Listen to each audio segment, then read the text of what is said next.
ભાવનગર શહેરના લોકોની જન સુખાકારી માટે સરકારની વિવિધ ગ્રાન્ટ હેઠળના કુલ રૂપિયા 156 કરોડના 23 કામોના ખાતમુહૂર્ત અને લોકાર્પણ કાર્યક્રમમાં આપણી સૌની સાથે મંચ ઉપર ઉપસ્થિત કેન્દ્રીય મંત્રી શ્રીમતી નીમુબેન બાંભણિયા, મારા સાથી મંત્રી શ્રી જીતુભાઈ વાઘાણી, શ્રી કૌશિકભાઈ વેકરિયા, ભાવનગર મહાનગરપાલિકાના મેયર શ્રી ભરતભાઈ બારડ, મારા સાથી ધારાસભ્ય શ્રીમતી સેજલબેન પંડ્યા, શ્રી ગૌતમભાઈ ચૌહાણ, શ્રી ભીખાભાઈ બારૈયા, ભાવનગર મહાનગરપાલિકાના deputy mayor Shrimati Menaben Parekh, standing chairman Shri Rajubhai Rabadiya, પક્ષના નેતા શ્રી કિશોરભાઈ ગુરમુખાણી, દંડક શ્રીમતી ઉષાબેન બધેગા, ભાવનગર મહાનગરપાલિકાના વિવિધ કમિટીઓના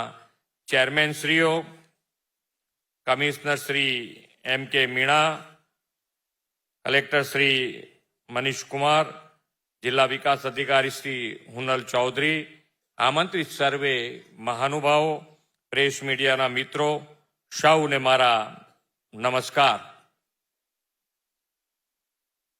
ભાવનગર સંસ્કારી નગરીની સાથે ઇતિહાસ, ઉદ્યોગ અને શિક્ષણનું વાઇબ્રન્ટ શહેર છે. આવી સમૃદ્ધ વિરાસત આપનાર રાજવી કૃષ્ણકુમારસિંહજીની દિગ્દર્શને પણ આજે યાદ કરવી પડે.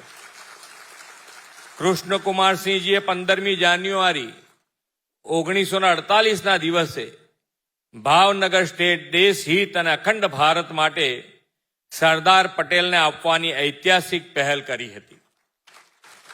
યશસ્વી વડાપ્રધાન શ્રી નરેન્દ્રભાઈ મોદીએ ભાવનગરમાં ship breaking, ship recycling yard અને દેશના પ્રથમ સીએનજી ટર્મિનલથી ગુજરાતની વાઇબ્રન્ટ વિકાસ ગાથાને નવી ગતિ આપી છે.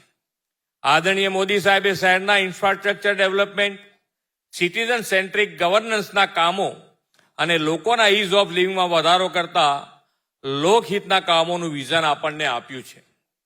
ભાવનગર મહાનગરપાલિકાના વિઝનને અનુરૂપ વિકાસ અને વિશ્વાસ સાથે આગળ વધી રહી છે, એના સાક્ષી આજનો આ અવસર છે.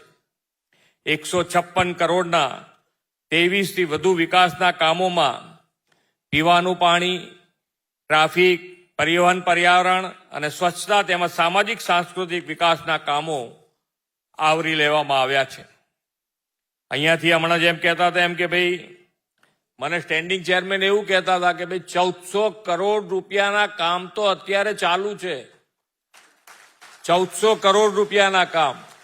ભાવનગરના ઇતિહાસમાં કદાચ પહેલી વખત આટલા કામો, ને હજુ કંઈ કામ બાકી હોય તો લિસ્ટ વાર તમે મોકલાવજો, અમે પૂરા કરી આપીશું તમને.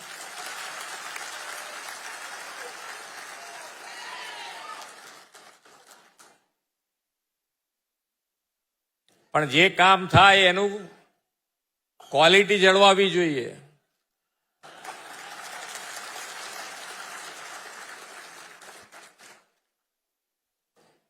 નહીતર એક વર્ષે કરીએ અને બીજા વર્ષે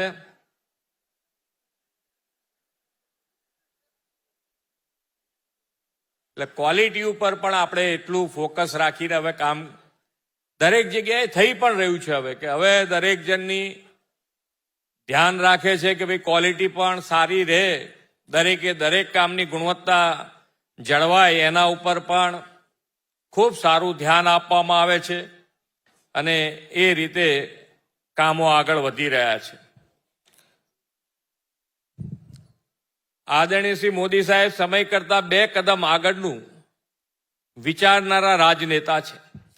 શહેરીકરણને ચેલેન્જ નહીં પણ ઓપોર્ચ્યુનિટી તરીકે સ્વીકારીને વેલ પ્લાન સિટી ડેવલપમેન્ટ કેવું હોય તે શ્રી મોદી સાહેબે ગુજરાતમાં 2005માં શહેરી વિકાસ વર્ષથી દેશને બતાવ્યું. અને આ વખતે જ્યારે 2005માં શહેરી વિકાસ વર્ષ ઉજવ્યું ત્યારે શહેરી વિકાસનું બજેટ મને લાગે છે ત્યાં સુધી લગભગ 800 થી 1000 કરોડની વચ્ચે હતું. અને આજે 2025માં જ્યારે આપણે શહેરી વિકાસ વર્ષ ઉજવી રહ્યા છીએ ત્યારે એ બજેટ 30,000 કરોડ રૂપિયા છે. માનનીય વડાપ્રધાનશ્રીએ જ્યારે અહીંયા મુખ્યમંત્રી હતા ત્યારથી જ ફાઇનાન્શિયલ ડિસિપ્લિન આખા દેશમાં ગુજરાતમાં નંબર 1 પોઝિશન ઉપર છે. એટલે કે ફાઇનાન્શિયલ દરેક વખતે બજેટ અને બજેટની જે બનાવવાની પદ્ધતિ એ ખૂબ સારી રીતે વાપરવું અને ભેગું કરવું બંનેનું કે ભાઈ રેગ્યુલર 2003 થી તમે વાઇબ્રન્ટ જોઈ રહ્યા છો તો ઉદ્યોગનો પણ વિકાસ એટલો ને એટલો થતો ગયો એટલે આવક પણ એટલી વધતી ગઈ અને આવકની સાથે સાથે બજેટ પણ એ પ્રમાણે વધતું ગયું. તો જ્યારે જ્યારે પણ વિકાસના કામો જે પણ આપ્યા છે એ ફાઇનાન્શિયલ પોઝિશનના હિસાબે ક્યાંય પણ અધૂરા ના રહે એ પણ માન્ય વડાપ્રધાનશ્રીએ સુનિશ્ચિત કર્યું છે. એટલે તમે હજુ પણ અમે જે કોન્ફિડન્સથી તમને કહી રહ્યા છીએ એના જો કોઈ પાયામાં હોય તો એ વડાપ્રધાનશ્રીની ફાઇનાન્શિયલ મેનેજમેન્ટ છે કે જેથી કરીને અમે પણ આજે મજબૂતીથી એ દિશામાં અમે આગળ વધી રહ્યા છીએ કે તમને અત્યારે કોન્ફિડન્સથી કહી શકીએ છીએ કે તમે જે કામ બતાવશો તમારું આયોજનબદ્ધ કામ હોવું જોઈએ તો અમે પણ તમારા બધા જ કામો ખૂબ સારી રીતે કરી શકીએ. ભાવનગર મહાનગરપાલિકાએ શહેરી વિકાસ વર્ષમાં વધુ સારી સેવાઓ, citizen engagement, governance, connectivity, sustainable urban planning and development તથા housing for all and livelihood promotion એ વિષયોને શહેરના વિકાસ રોડ મેપમાં આવરી લીધા છે. ભાવનગર મહાનગરપાલિકાની ટીમને આવા જનહિતકારી એપ્રોચ માટે ખૂબ ખૂબ અભિનંદન પાઠવું છું. રાજ્યના સર્વાંગી વિકાસના કામોમાં નાણાંના ભાવે ક્યારેય અટકે નહીં એ માટેનું ફૂલ પ્રૂફ આયોજન આદરણીય મોદી સાહેબે કર્યું છે. ગુજરાતની સ્થાપનાના 50 વર્ષે તેમણે સ્વર્ણિમ જયંતિ મુખ્યમંત્રી શહેરી વિકાસ યોજના આપી હતી. માળખાકીય સુવિધાઓના કામો, શહેરી સડક અને શહેરી બસ સેવા, ફ્લાયઓવર અને આઉટગ્રોથ એરિયા ડેવલપમેન્ટ જેવા વિકાસ કામો માટે આ આયોજન ગેમ ચેન્જર બની રહ્યું છે. અત્યાર સુધીમાં 66,000 કરોડથી વધુની રકમની ફાળવણી આ યોજનામાં કરી છે. આ મહાનગરપાલ તો પાછલા 4 વર્ષમાં કુલ 954 કરોડ રૂપિયા આવા વિકાસ કામો માટે ફાળવ્યા છે. વડાપ્રધાન શ્રી મોદી સાહેબે દેશમાં વિકાસની રાજનીતિ દ્વારા કેન્દ્ર અને રાજ્યની ડબલ એન્જિન સરકારથી સર્વાંગી વિકાસ ધરાતલ પર ઉતાર્યો છે. વડાપ્રધાન શ્રીએ આપેલા વિકસિત ભારત 2047ના સંકલ્પમાં વિકસિત ગુજરાતથી આપણે લીડ લેવી છે.